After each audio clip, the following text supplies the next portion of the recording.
현재 주가가 10달러 선에서 정말 힘겹게 움직이고 있잖아요. 네, 그렇죠. 그런데 이 자료는 지금이 절망의 순간이 아니라 어쩌면 다시는 오지 않을 역사적인 기회일 수 있다고 아주 강하게 이야기하고 있거든요. 맞습니다.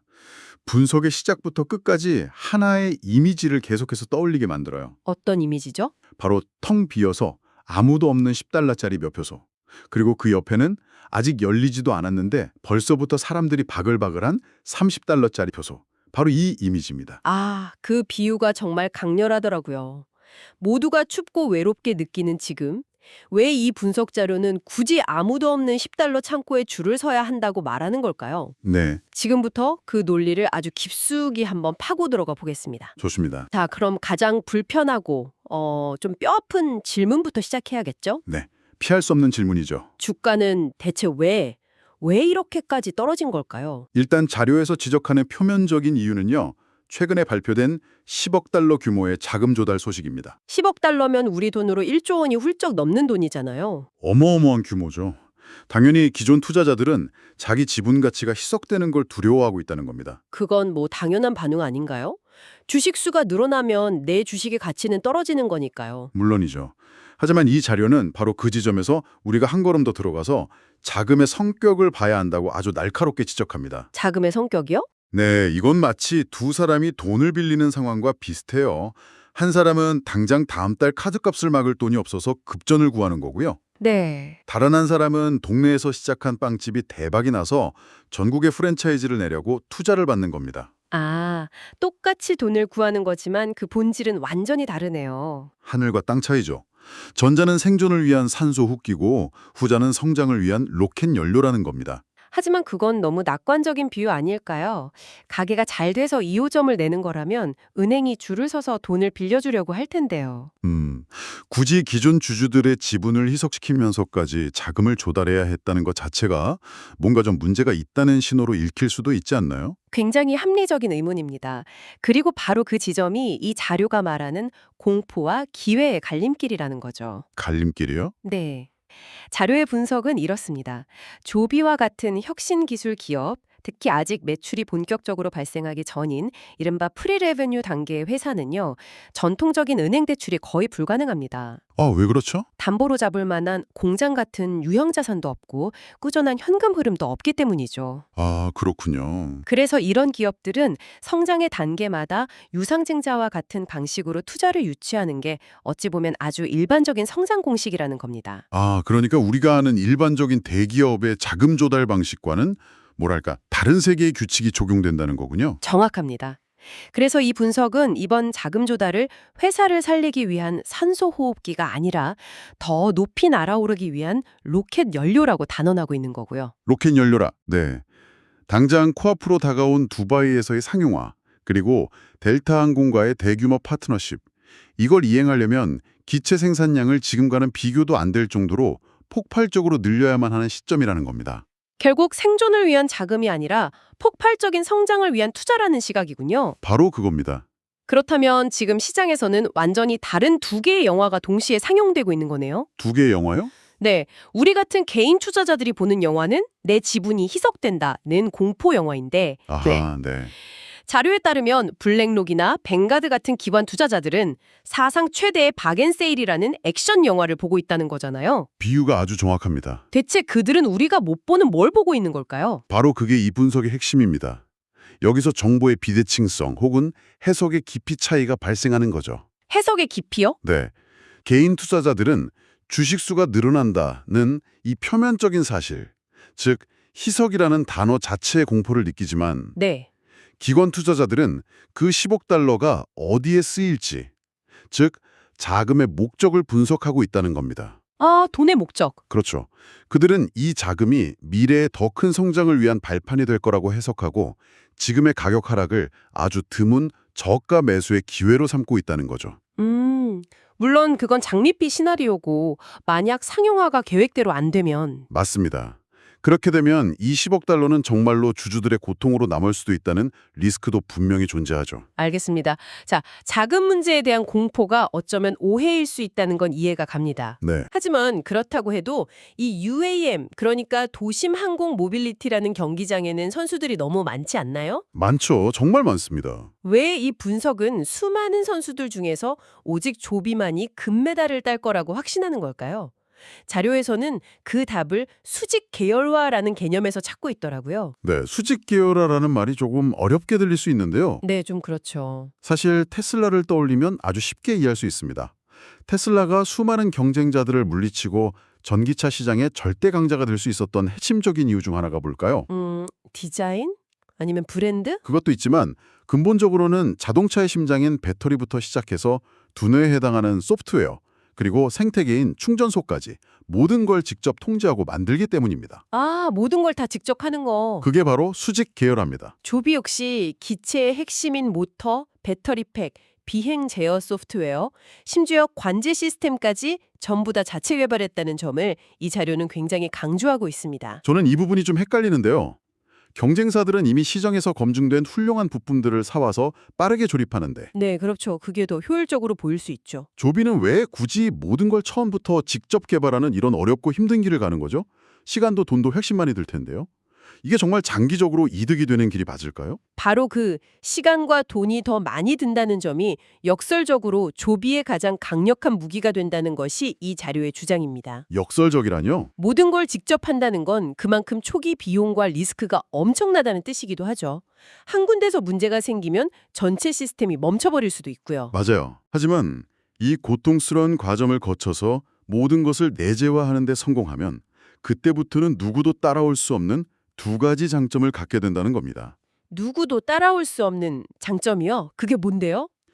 첫째는 품질과 최적화의 완벽한 통제입니다. 예를 들어 모터의 성능을 1% 개선하고 싶을 때 다른 회사는 부품 공급사에 이메일을 보내고 회의를 하고 납기를 기다려야 하지만 네, 절차가 복잡하겠네요. 조비는 그냥 옆자리 동료 엔지니어와 이야기해서 바로 수정할 수 있죠. 이런 작은 차이들이 계속 쌓여서 결국 기체의 성능, 안전성, 효율성에서 엄청난 격차를 만들어낸다는 겁니다. 아, 그건 정말 큰 차이겠네요. 그럼 두 번째는요? 그리고 둘째는 가장 중요한 수익성입니다. 수익성. 네.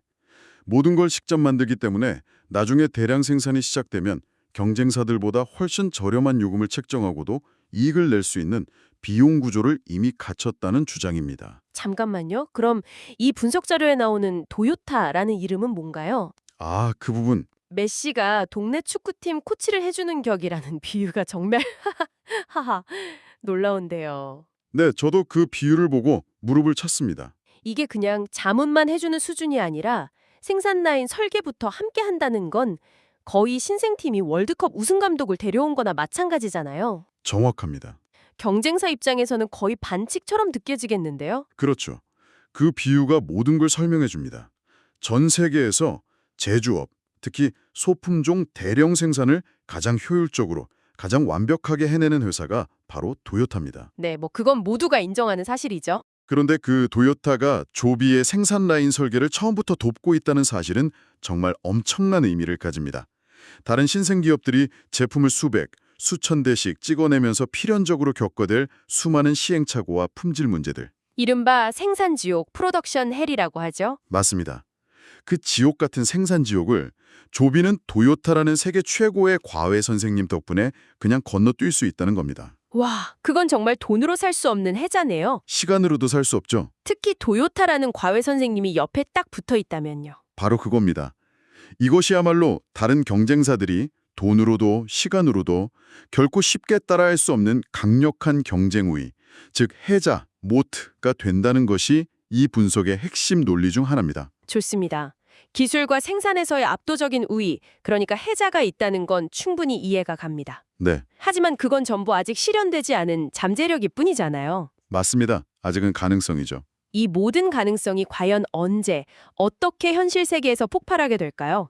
자료는 그 기폭제로 단 하나의 이벤트를 명확하게 지목하더군요. 네, 바로 두바이 상용화입니다. 두바이? 여기서 핵심은 단순히 첫 매출이 발생한다는 그 회계적인 사실, 그 이상의 의미를 봐야 한다는 겁니다. 더 큰 의미가 있다. 네, 이 자료는 두바이라는 도시가 가진 상징성을 이용한 거대한 인식의 전환이 일어날 것이라고 예측합니다. 인식의 전환이요. 그게 구체적으로 어떤 의미죠? 한번 상상해 보세요. 전 세계의 부호들과 새로운 기술에 가장 민감한 얼리 어답터들이 조비의 에어택시를 타고 두바이의 그 화려한 스카이라인 위를 나는 영상. 네. 그 영상이 틱톡, 인스타그램, 유튜브를 통해 실시간으로 전 세계에 퍼져나가는 모습을요. 아, 정말 엄청난 마케팅 효과가 있겠네요. 마케팅을 넘어서는 거죠. 그 순간 전 세계 대중들은 이 기술을 더 이상 공상과학 영화 속 이야기가 아닌 바로 지금 내 돈 내고 경험할 수 있는 현실로 받아들이게 된다는 겁니다. 저거 진짜 나는 거였는데? 하는 순간이 온다는 거군요. 바로 그겁니다. 기술의 증명을 넘어 대중적인 수용 단계로 넘어가는 상징적인 사건이 될 거라는 거죠. 그리고 이런 인식의 변화가 곧바로 기업 가치를 평가하는 방식의 변화로 이어진다는 거고요. 정확합니다. PSR에서 PER로의 전환. 그게 단순히 회계 용어가 바뀌는 게 아니라는 거죠. 네, 전혀 아니죠. 이건 마치 학생 때 장래 희망이나 잠재력으로 평가받다가 사회인이 되어서는 냉정한 연봉으로 평가받는 것과 같은 아주 근본적인 정체성의 변화를 의미하는 거군요. 와, 그 비유가 완벽하네요. 이 자료가 주장하는 가장 중요한 논리 중 하나입니다. 그런가요? 네. 바로 이 두바이 상용화 시점을 기준으로 조비는 꿈과 가능성을 기반으로 평가받는 기업, 즉 매출 대비 시가총액으로 평가받는 단계에서 네. 실제 수익을 기반으로 평가받는 기업, 즉 순이익 대비 시가총액, PER로 평가받는 단계로 그 체질이 완전히 바뀔 것이라고 주장합니다. 첫 유료 승객의 영수증이 지키는 바로 그 순간이군요. 맞습니다. 그 순간 조비는 개발회사에서 운송회사로 변모하는 겁니다. 하늘의 우버가 탄생하는 거죠. 하지만 여기서 또 다른 의문이 생깁니다. 어떤 의문이죠? 두바이에서의 성공이 곧바로 뉴욕이나 런던 혹은 서울에서의 성공으로 이어진다고 볼 수 있을까요? 아, 두바이는 굉장히 부유하고 규제도 상대적으로 유연한 아주 특수한 시장이잖아요. 이걸 일반적인 다른 도시에 그대로 적용하기는 어렵지 않을까요? 네. 그 역시 매우 중요한 지적입니다. 이 분석 자료도 그 리스크를 간과하지는 않아요. 그런가요? 네. 하지만 두바이를 첫 상용화 도시로 선택한 그 전략 자체를 굉장히 높이 평가합니다. 왜냐하면 두바이는 전 세계를 향한 가장 완벽한 쇼케이스이기 때문이죠. 쇼케이스요? 네. 전 세계 미디어와 자본의 이목이 집중된 곳에서 성공적으로 운영되는 모습을 보여주는 것만으로도 다른 도시의 규제 당국과 잠재적 파트너들을 설득하는데 엄청난 레버리지를 갖게 된다는 겁니다. 아, 일종의 증명 무대로서 두바이만 한 곳이 없다는 분석이군요. 바로 그겁니다. 그렇군요. 그럼 이 분석 자료를 통해 우리가 얻을 수 있는 시사점을 정리해 볼까요? 네, 이 자료는 조비의 현재 낮은 주가를 실패의 신호가 아니라 거대한 변화가 일어나기 직전에 극심한 불확실성 구간으로 해석하고 있습니다. 불확실성 구간. 사실 이건 모두가 두려워할 때가 가장 큰 기회라는 아주 고전적인 투자 논리와 정확히 맞닿아 있죠. 그렇죠. 시장의 감정이 이성을 압도하는 순간이 바로 역설적인 기회가 된다는 거. 네, 그리고 이 자료는 투자자들에게 가격과 가치를 철저히 분리해서 생각하려고 조언합니다. 네, 그 부분도 아주 중요하죠. 그동안 조비의 기술력에 근본적인 문제가 생겼는가? FAA 인증 과정이 좌초되었는가? 두바이 계약이 취소되었는가? 그런 건 없었죠? 만약 그런 펀더멘털의 변화가 없다면 현재의 가격 하락은 기업 가치의 하락이 아니라 그저 시장의 감정 변화로 인한 세일일 뿐이라는 심리적 관점을 제시하는 거죠. 맞아요. 백화점이 90% 세일을 하면 사람들이 새벽부터 줄을 서서 달려가는데 네, 그렇죠. 유독 주식시장에서는 똑같은 세일을 하면 모두가 겁을 먹고 도망친다는 비유도 아주 인상적이었죠. 하하하, 정말 공감 가는 비유네요. 물론 주식은 백화점 상품과 달리 가치가 0이 될 수도 있다는 근본적인 차이는 있지만 그만큼 우리가 가격 변동에 얼마나 감정적으로 반응하는지를 잘 보여주는 대목입니다. 맞습니다. 분석은 결국 맨 처음에 그 비유로 다시 돌아갑니다. 10달러짜리 매표서. 네. 지금 텅 비어있는 10달러 창구의 고독과 정적을 오히려 즐기라는 메시지를 던지면서요. 그렇죠. 곧 시끄러운 인파가 몰려들기 전에 먼저 와서 기다리는 사람만이 누릴 수 있는 여유를 가지라는 거죠. 바로 그 지점에서 우리가 각자에게 던져볼 만한 질문이 생기는 것 같습니다. 어떤 질문일까요? 비단 조비라는 이 특정 기업의 이야기가 아니더라도 말이죠. 우리가 어떤 중대한 결정을 앞두고 있을 때 눈앞에 닥친 위기가 정말로 돌이킬 수 없는 위험 신호인지, 네. 아니면 다른 사람들의 공포심이 만들어낸 일시적인 기회인지, 우리는 과연 어떻게 구별할 수 있을까요? 정말 중요한 질문이네요. 모두가 안 돼! 라고 외칠 때 왜 안 되지? 라고 질문할 수 있는 용기가 어디서 나오는지에 대한 질문 같기도 하고요. 그렇습니다. 모두가 외면하는 그 텅 빈 창구 앞에서 다른 사람의 공포가 아는 나만의 판단 근거는 무엇이 될 수 있을지 한 번쯤 깊이 생각해 보는 네. 것일까 싶습니다.